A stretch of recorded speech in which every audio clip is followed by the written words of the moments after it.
નમસ્તે દોસ્તો, હિસાબપુરમાં આપનું સ્વાગત છે. આ છે લક્ષ્મી, જે પોતાની એક નાની દુકાન ચલાવે છે, જ્યાં મોટા મોટા હિસાબ તે ચપટી વગાડતા કરી દે છે. દર રવિવારે સૂરજના સોનેરી કિરણો જેવા લક્ષ્મી જનરલ સ્ટોર પર પડે છે કે લક્ષ્મીને મોજ પડી જાય છે. એવામાં પાછળની ગલીમાંથી ખભા પર થેલો લટકાવીને કમલા થોડો સામાન ખરીદવા નીકળી પડી. તે ઝટપથી ભીડમાંથી રાસ્તો કરીને લક્ષ્મીની એકદમ સામે ઊભી રહીને બોલી, દીદી, મને 3 કિલો દાલ, 5 કિલો લોટ અને અડધો કિલો ઘી આપો. લક્ષ્મી કમલાનો સામાન ટેબલ પર મૂકીને બીજા ગ્રાહકનો સામાન કાઢવામાં વ્યસ્ત થઈ ગઈ. દીદી, પહેલાં મારો હિસાબ કરી દો, મારે જલ્દી નીકળવું છે, આજે ઘણું કામ છે. અરે કમલા, તું ભાવ યાદી જોઈને જલ્દીથી હિસાબ કરી બતાવી દે કે કેટલા રૂપિયા થયા. હિસાબ વિશે સાંભળીને કમલાનું માથું ઘૂમવા લાગ્યું અને તે ગભરાઈ ગઈ.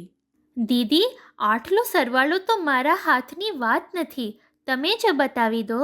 અરે પાગલ, ગભરાઈશ નહીં. તે લીધી છે 3 કિલો દાલ, 5 કિલો લોટ અને અડધો કિલો ઘી. તો તારા થયા લગભગ 1000 રૂપિયા.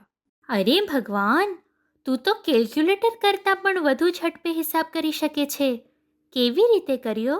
કંઈ નહીં, મેં તો ફક્ત અંદાજ લગાવ્યો છે. દાલ 96 રૂપિયે કિલો છે, તો તેને મેં 100 ગણી લીધી. તો 3 કિલો દાલ માટે 100 ને 3થી ગુણ્યા તો કેટલા થયા? 300 રૂપિયા દીદી. પછી લોટ મેં ગણી લીધો 50 રૂપિયે કિલો, તો 5 કિલોના થશે 5 ગુણ્યા 50, એટલે 250 રૂપિયા. અને દીદી, ઘી તો મેં અડધો કિલો જ લીધું, એટલે 900ના અડધા 450 છે. શાબાશ! તો આ રીતે 250 અને 450 700 થયા. 700 અને 300નો સરવાળો કરીએ તો બને 1000. તો દીદી, આ લો 1000 રૂપિયા. અરે, ઊભી રહે. આ તો ફક્ત અંદાજ હતો. અસલ હિસાબ પણ કરવો પડશે ને.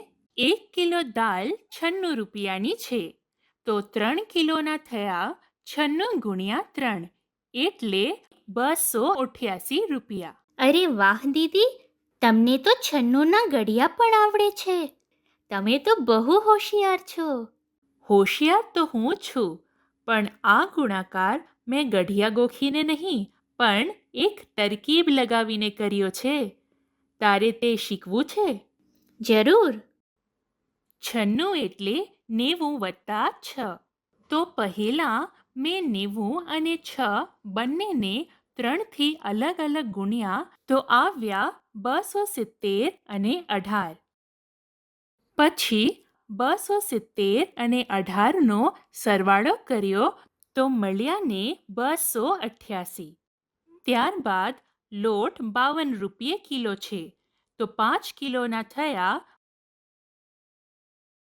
260 રૂપિયા. અને ઘી થયું 860નું અડધો, એટલે 430 રૂપિયા દીદી.